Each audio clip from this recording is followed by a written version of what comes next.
Just imagine, 5,000 years ago, two humans met in a village. They had no mobile phones, no WhatsApp, no way to say hi like we do today.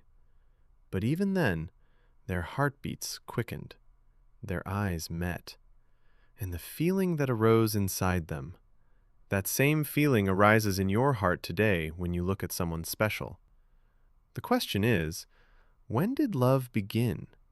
Is it just a modern human emotion? Or did our ancestors, who lived in caves, whose language wasn't even fully developed, also feel love?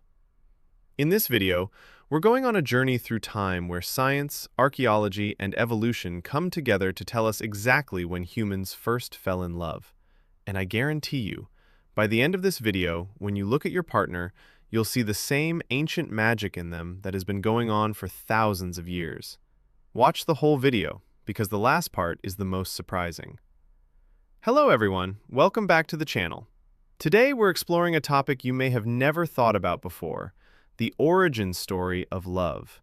We all know how important love is today. Songs, movies, poetry, everything revolves around this one emotion. But have you ever wondered where this emotion came from? Is it just a social construct that humans learned after building civilization? Or has it existed in our DNA, in the wiring of our brains, since millions of years ago?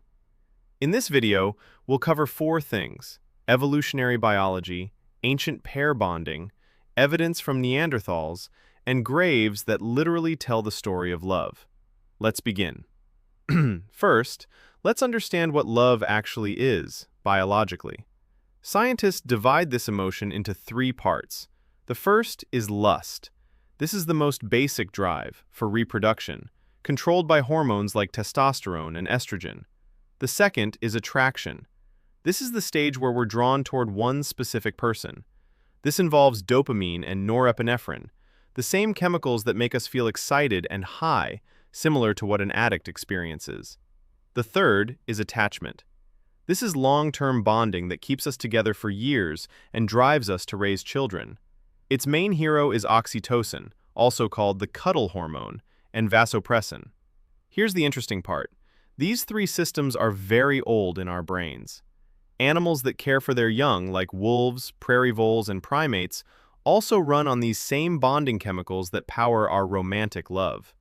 This means the biological machinery behind love actually evolved from a very old mammalian bonding system that was originally meant to bond mothers and offspring, and gradually began working between partners too. So if we're talking purely biology, the raw material of love, those chemicals and brain circuits, existed long before humans did. But the question is, when did what we call romantic love, a deep emotional connection to one specific person, actually develop? For that, we need to look at our ancestors' lives and the traces they left behind. Let's go back millions of years now, to the time of Homo erectus, who existed around 2 million years ago. Anthropologists believe pair bonding, two partners staying together long-term, was a major turning point in human evolution. This was due to how long our children take to raise. Human children take far longer to become independent compared to other animals. Because of this, evolution likely favored males and females who stayed together long-term to raise their children, since gathering enough resources and protecting a child alone was difficult. This is the point from which scientists think the pair bonding instinct, the desire to bond emotionally and practically with a partner, evolved. But this pair bonding was somewhat different from romantic love. It was mostly a practical, survival-based bond.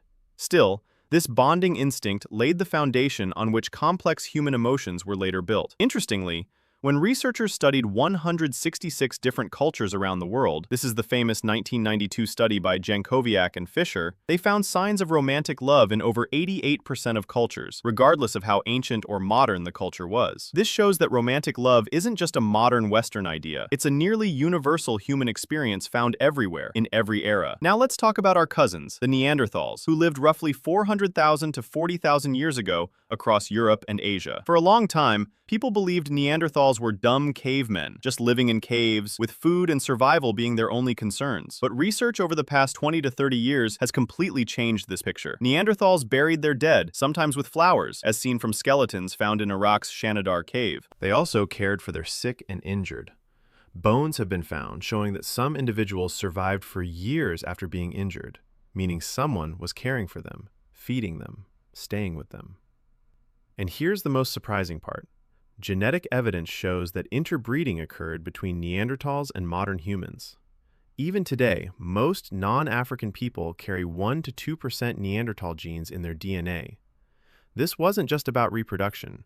It shows that two different species of humans came close enough to each other that they shared their lives, their groups, and perhaps their emotional bonds. Was there love there?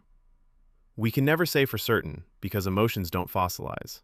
But the care, the attachment, the commitment we see in their bones strongly suggests that basic emotional bonding existed in Neanderthals too. Now we come to the most fascinating part, the archaeological discoveries that literally show us a picture of love.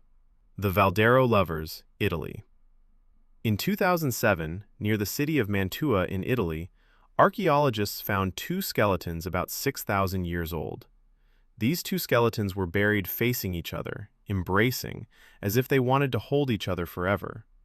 The media named them the Valdaro Lovers. The Hassanlu Lovers, Iran. At the Hassanlu site in Iran, two skeletons were also found positioned as if they were kissing each other, dated to about 2,800 years ago. Diros Caves, Greece. Embracing skeletons have been found here too, believed to be from the Neolithic period. Here's something important to understand. Archaeologists themselves are cautious about whether these skeletons were truly romantic couples, or whether the positioning was coincidental, ritual-based, or the result of some disaster. But what is certain is this: humans have been burying their dead with respect and care for thousands of years, and this act itself is proof of emotional attachment, whether romantic or familial. These burials tell us that ancient humans weren't just survival machines. They had the same deep emotions we feel today. There's another interesting angle, the relationship between language and love. Some linguists believe that until humans developed complex language, which is believed to have happened around 50,000 to 100,000 years ago, romantic love as we understand it today, poetry, expressing feelings, deep conversations, wasn't possible. But even before that, nonverbal communication existed. Touch, eye contact, facial expressions, grooming. These were all basic building blocks of love, without words.